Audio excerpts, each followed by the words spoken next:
Good morning, everyone. Today we are going to talk about stress. Why stress? Because it has a profound impact on us and because it leads to physical diseases. So I wasn't going to mention the symptoms of stress because I thought that they are known and obvious to everyone. But the other day I spoke to someone and they asked me, how do I know that I'm stressed? I don't feel it. So why people don't know why and if they are stressed? Well, there are a few reasons about that. There several reasons that why people might not realize that they are living under stress. And first of them is normalization. Normalization is when some individuals may have been living with stress for so long that they consider it is a normal part of their life. They might think that they are feeling overwhelmed or tense, and this is just how they're supposed to feel. That's what they think. I'm supposed to be feeling this way. Then we have gradual buildup. Stress can accumulate gradually over time, making it very challenging to pinpoint when it started. Small stressors can add up, and people might not recognize the overall impact until symptoms become more noticeable, like diseases, for instance. There we have coping mechanisms. Very often, people develop coping mechanisms to deal with stress, which can mask its presence. Um, they might turn to habits like overeating, over-exercising, overworking, excessive screen time, or even substance use as ways to numb or distract themselves from underlying stress.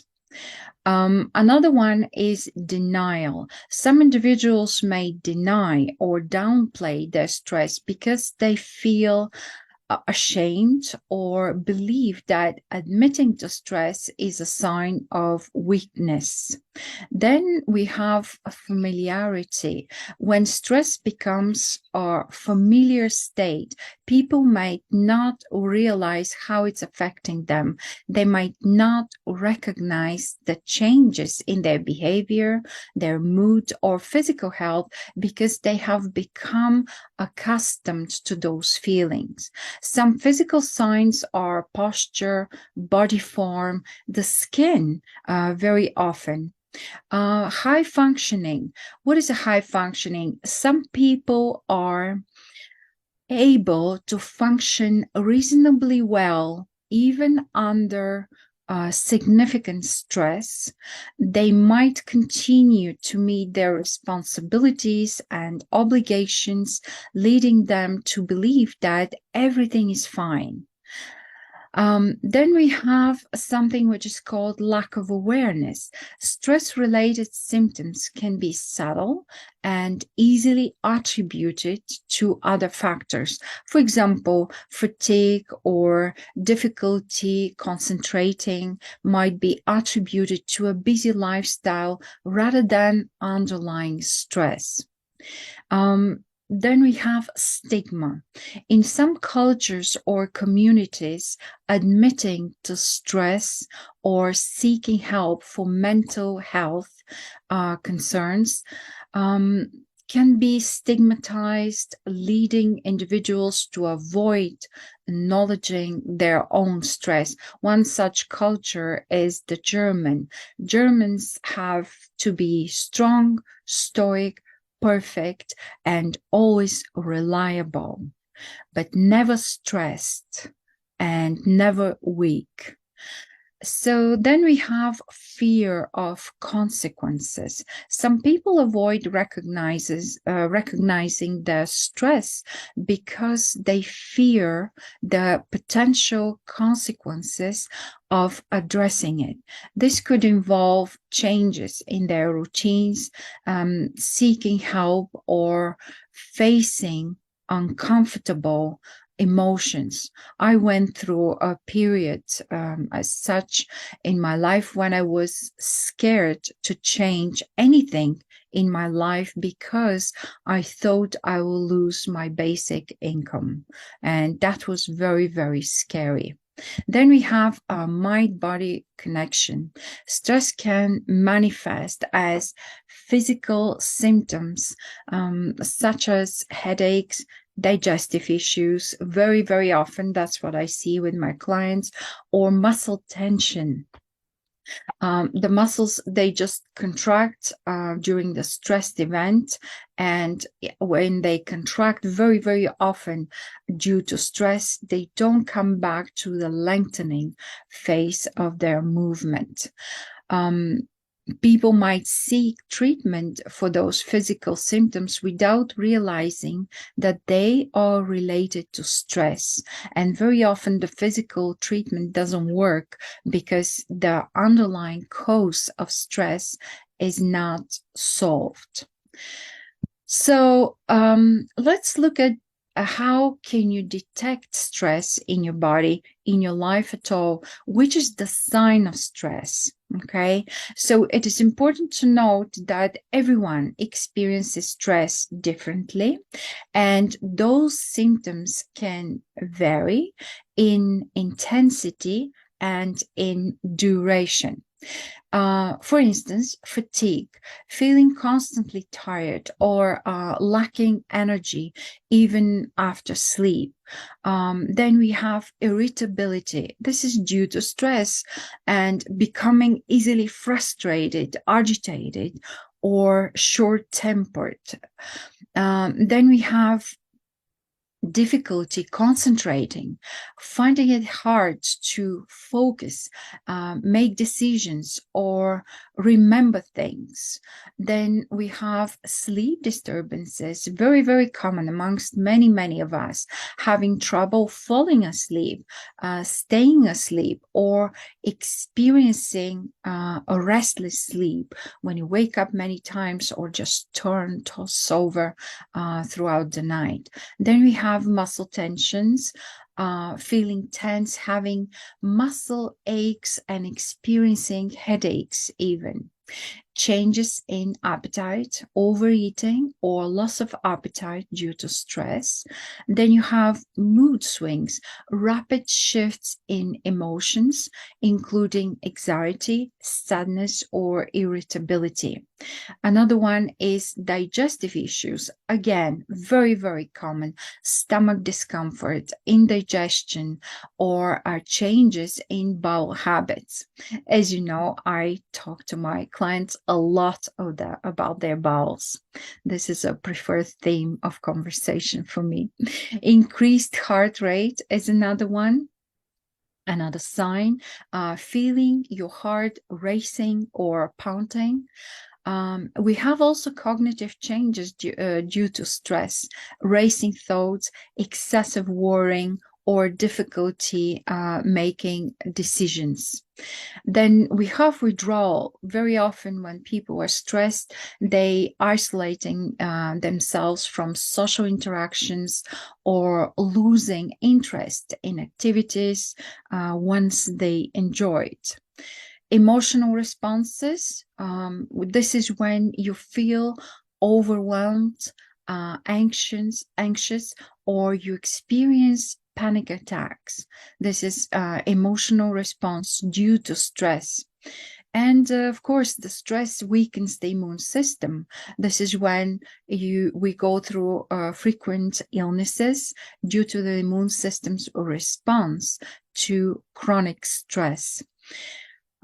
Changes in libido, a decrease in sexual desire or performance-related stress, skin issues, developing skin problems such as acne, psoriasis, eczema due to stress-triggered inflammation. So here's the good news. Knowing what makes stressed, we can know what to do, can find out what to do. And I would like to tell you also that there is a good stress and there is a bad stress. And let's simply say that the good stress is when we exercise, when we take a cold shower, when we fast. This is the good short stress, which the body has to deal with, and then bring us back into the parasympathetic functioning when the body is resting and digesting. The bad stress is when we are under chronic stress daily, when we constantly argue with the spouse, argue with the children, run and rush to bring the kids here or there, uh, go on a very high speed during your day at work and then at home, worry about the reactions at work and stuff like that. This is constant. This is the bad stress. Yeah. So, the good news is that knowing what makes stress good or bad allows you to take critical steps to change your response to stress and create behaviors that protect you. All you have to do is learn how to promote the good stress and cut down on the bad kind. Because disease is mainly due to stressful events in our lives, I thought that you might be interested to know how to adopt effective stress management techniques, and how they can play a crucial role in promoting overall health and well-being. And here I'm going to mention some techniques, some options for you to decrease the bad stress. The goal is to be the star in your life. The goal is to own your health. So first of all, we have self-healing techniques. They are holistic process that involves harnessing the body's innate ability to restore balance and promote well-being. It encompasses multiple pathways and approaches focusing on physical, mental, spiritual, emotional aspects of our healing. We have mind-body connection. The mind-body connection plays a critical role in self-healing. The power of positive thinking, visualization, and affirmations can influence the body's response to healing. Why? Because it changes physically our body. Techniques such as meditation, mindfulness, and relaxation practices help reduce stress, enhance immune function, and promote overall well-being. Then we have nutrition and lifestyle, which we spoke many times about. Adopting a nourishing and balanced diet is vital for self-healing. Nutrient-dense food rich in antioxidants and essential vitamins and minerals support the body's regenerative processes is very important. This is what I do mainly and essentially with basically with our clients. Regular exercise, adequate sleep, and stress management techniques, they complement a healthy lifestyle, aiding in the body's healing mechanisms, which the body has plenty, because our body has never been made to be sick. It's what we do with our environment, to make it heal it. And this is the epigenetics about which I also spoken in this group. Energy-based healing. These are modalities that focus on balancing the body's subtle energy fields. Practices like Reiki, Qigong, they help remove energetic blockages, restore harmony, and stimulate the body's natural healing response. Then we have herbal and plant medicine, which are great helpers when we are dealing with stress. Herbs and plants have long been used for their healing properties. Herbal remedies, teas, tinctures, and essential oils can support various aspects of the self-healing process, from boosting the immune system to reducing inflammation and promoting relaxation. Body-mind therapies. Body-mind therapies encompass a range of practices that address the physical, mental, and emotional aspects of our healing. And examples include massage therapy, chiropractic care, very popular in North America, osteopathic care, aromatherapy, sound therapy, somatic experiences.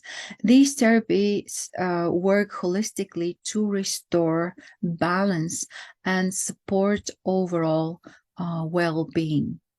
We have also emotional release and inner work. Emotional well-being is essential for every self-healing process. Engaging in practices such as journaling, counseling, therapy, and breath work can help identify and release emotional blockages, trauma, and negative patterns.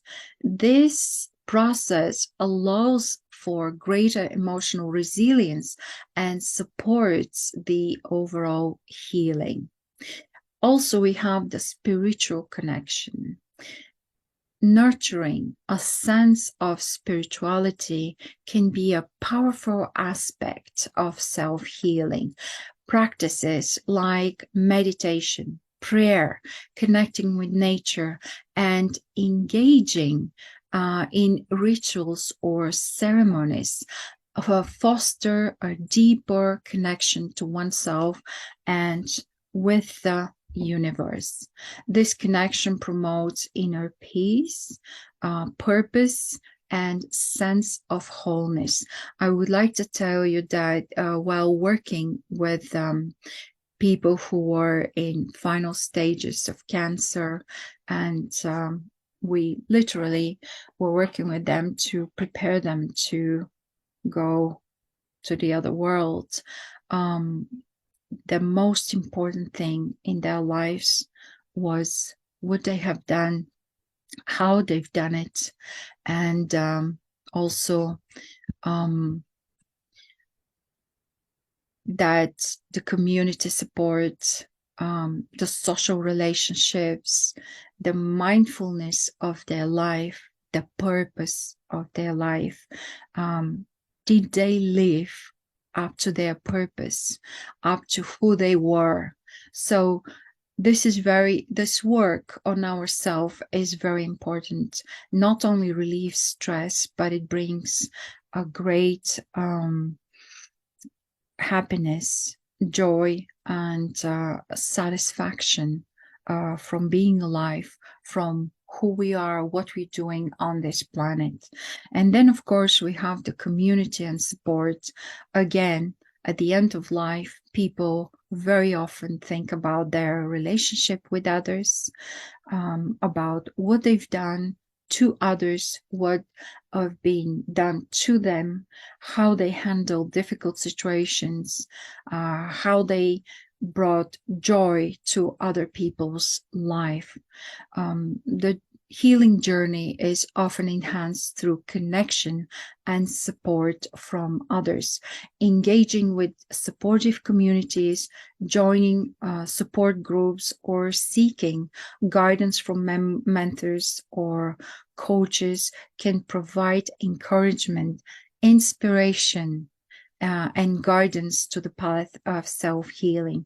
And I have to tell you that mostly what we are doing as holistic coaching or wellness therapists, we inspire, because people usually know what to do, kind of.